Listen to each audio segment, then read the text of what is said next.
Hi everyone, welcome back to Barman mini vlog అండి. ఇక్కడ వచ్చేసి యాక్చువల్గా మా డాడీ వాళ్ళు ఎప్పుడు ఇది జూలైలో వ్లాగ్ అనమాట. ఇది చాలా రోజులు అయింది, 1 మంత్ పైన అయిపోయింది. నాకు పోస్ట్ కుదరలేదు. మా డాడీ వాళ్ళు వచ్చేసి స్పెషల్ వర్క్ కోసం అని చెప్పేసి హైదరాబాద్ వచ్చారనమాట. సండే వచ్చారు. ఆ రోజు ఒక 4 days ఉండి 4 days తర్వాత మళ్ళీ వెళ్ళిపోతారు. సో వచ్చిన తర్వాత ఇంకా రోహి అయితే ఫుల్ హ్యాపీ అయిపోయింది. మా డాడీ వాళ్ళు వచ్చిన చాక్లెట్ అవి ఇచ్చారనమాట. సో ఇంక ఫుల్ హ్యాపీ అయిపోయింది. ఇగో రోహిత్ ఇక్కడ సైకిల్ తొక్కుతుందన్నమాట. తను కొత్త సైకిల్ చూపిస్తుంది. తొక్కుతుంటే మా డాడీకి అయితే రోహిని అలా వీడియో తీస్తూ ఉండడం చాలా ఇష్టం అనమాట డాడీకి. సో ఇంక తర్వాత రోహి వచ్చేసి ఇంకా అన్ని డ్యాన్స్ అని చూపిస్తుంది. ఇక్కడ వచ్చేసి ఇంక సండే కాబట్టి మమ్మీ అయితే వెజ్ తింటారు అనమాట, నాన్ వెజ్ తినరు.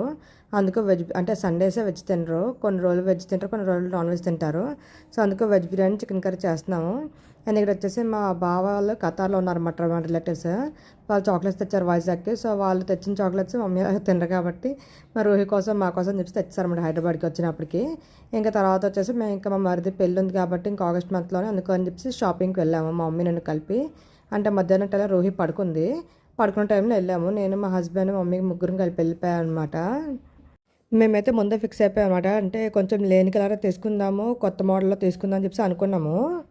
అందుకని ఇంకా కూకట్పల్లి వెళ్ళిపోయాం అనమాట. ఇంకా అక్కడైతే మనకి ఒకేసారి షాప్స్ అనేవి కనిపిస్తాయి అనేసి అక్కడ కూకట్పల్లి వచ్చేసి ముందు మిస్సమ్మ షాప్కి వెళ్ళాము. తర్వాత వచ్చేసి అక్కడ నచ్చలేదు మళ్ళీ సఖీకి వెళ్ళాము.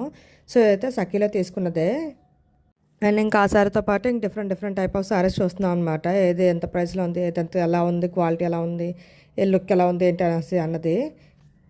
అండ్ రోహిత్ దగ్గర వచ్చేసి పడుకున్నాడు. మా డాడీ ఉన్నారు. మా హస్బెండ్ అయితే వచ్చి హైదరాబాద్ ఐడియా ఉంది కాబట్టి పర్వాలేదు వచ్చిన. డాడీ వచ్చి ఎందుకో టైం అనవసరంగా వేస్ట్ చేసుకోవడం, రెస్ట్ తీసుకుంటే సరిపోద్ది, పాప దగ్గర ఉంటారు తోడుగా కదని చెప్పి ఇంక డాడీ నుంచి మేము వచ్చాము. అండ్ ఇక్కడ వచ్చేసి ఇగోండి బ్రిడ్జ్ అంతా కూడా చూస్తాం అన్నమాట. ఈవినింగ్ లైట్స్లోనే కొంచెం అప్పుడప్పుడు లైట్స్ వేస్తుంటారు. సో లైట్స్లోనే క్లైమేట్ బయట కూడా అంత బాగుంది బట్టి ఇంకా అంతా చూసుకుంటూ వస్తున్నాము.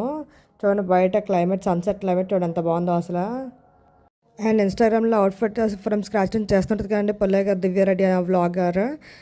తన రీల్స్ చూసి మా మమ్మీని కలిపి ఎత్తుక్కొని మరి వెళ్ళాం అనమాట. 45 minutes జర్నీ పడింది మాకు. అండ్ లోపలైతే చాలా బాగున్నాయి డిజైనర్ వేర్ అన్నీ కూడా. కాస్ట్ అయితే చాలా ఎక్కువ ఉందండి. మేము అసలు అనుకోలేదు అంత కాస్ట్ ఉంటుంది అంటే. అంత పెట్టొచ్చు బట్ అంటే మేము ఇప్పుడు అంత పెట్టడానికి అంత మేము అనుకోలేదన్నమాట. ఎందుకు అంత వేస్ట్ చేయడం, జస్ట్ ఒక ఈవెంట్ కోసము. అంటే పెద్ద ఈవెంట్లో ఉంటే చేసుకోవచ్చు కానీ మరి ఒక ఈవెంట్ కోసం ఎందుకు వేస్ట్ అని చెప్పేసి ఇంకా అక్కడ చూసాం. కానీ మాకు అంత ఏం నచ్చలేదు కూడా. అంతా కూడా చాలా హెవీగా. అండ్ ఇంకోటి ఏంటంటే కొంచెం అన్ని డీప్ నెక్స్ ఉన్నాయన్నమాట.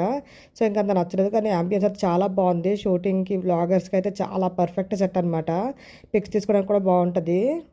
ఇంకోటి ఏంటంటే మేము అనుకున్నది వచ్చేసి లైట్ పింక్ కలర్. సో ఇంకా అక్కడ దొరక్క మేము మళ్ళీ రిటర్న్ అయిపోయాం అనమాట. Okay, thank you for watching guys. Bye.